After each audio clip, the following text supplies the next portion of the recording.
Because the industry is so saturated with black entertainers that they'll never have those opportunities allotted to them until our people come in and say, yo, listen, we got to start creating plans for people that entertain, because they're going to be broke as hell when their career is over. So there's no retirement plan for the rapper. There's no retirement plan for the singer. There's no retirement plan for the dancer, the choreographer. You better come up with something, because they don't give a f about how ignorant you are. All they do is make news out of you when you go broke. I just saw, I think it's Felix Trinidad. Hope I'm not making an error. Boxer. He made $90 million during his career. He's broke now. I just seen that today in the tabloids. He's broke now. So who cares if you're making $90 million and $90,000? If you don't have the knowledge, it's going to go anyway. You feel me? These rappers are going to have to be on the road when they're 60, 70 years old. Not because they love the music, because what else do they have? And they done signed a 360 deal, so even if they want to sell tube stocks, someone's going to get a percentage of the tube stocks because they signed those 360 deals. I'm trying to tell y'all, this game is dirty, because they realize it's easier to go independent now. They don't even spend money into artist and development. They just find people who did a good job themselves, branding-wise, on YouTube, pick you up when you've already bust your ass and put your own money, time, and energy into yourself. They pick you up. Now they don't even need an A&R. They just pick you up.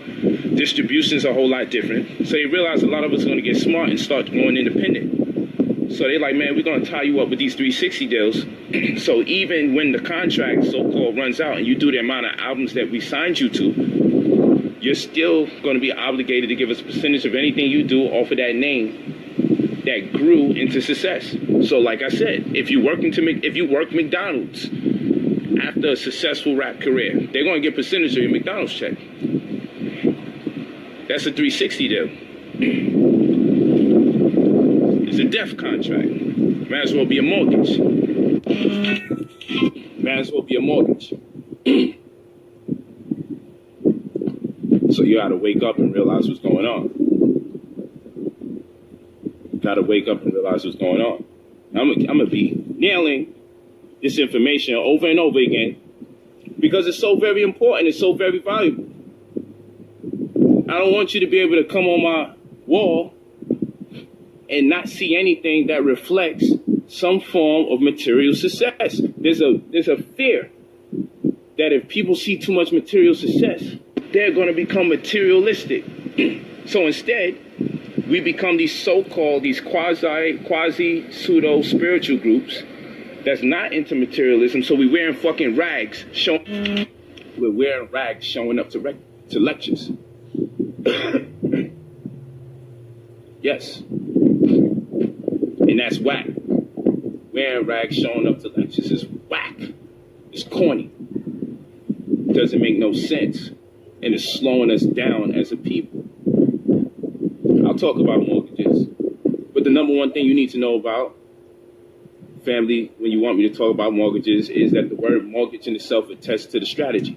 What is a mortgage? Mort means death, gage means pledge or agreement. So it's a death agreement, it's a pledge for you to be in debt until you die. So most of us are going to get a house around 33, 35 years old. We're going to have a fixed rate mortgage for 30 years. We're going to have an agreement to pay for something into the time that we become 65. The lifetime expectancy for us is 71, 72. And guess what will happen in between the time? We'll be paying something almost to the point when we have to transition. Many of us will die before that time, considering our diet. It's real. In progressive neighborhoods, they wouldn't dare have a bunch of stores open after even 9, 10 o'clock, because they understand the circadian rhythm of the human body. You shouldn't be eating after 9, after 10. After 10:30, your body says we're clocking out. And anything that you do from this point forward, guess what's going to happen? We're not going to break down the food. We're going to store it in the colon. We're going to put it in the small intestine. So when you go to neighborhoods that are progressive, they don't have too many stores that's open after 9, after 10, selling you food. It's for your own protection. Because they know any neighborhoods that have a bunch of food stores open after 10 o'clock, those people are going to go crazy. The anxiety from trying to break down foods that's not only non-water soluble, but what else is going to happen is not only is it non-water soluble, but you're going to wind up having an issue like this. What's the issue going to be? If you eat food after 10:30, it's going to be hard for the food to be broken down. That's one.